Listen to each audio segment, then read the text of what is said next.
ஆலய திருநீரை அணிந்திடுவோம், அந்த ஆயிரங்கரத்தாளை பணிந்திடுவோம்.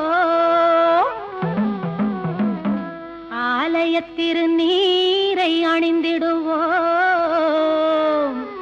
அந்த ஆயிரங்கரத்தாளை பணிந்திடுவோம்.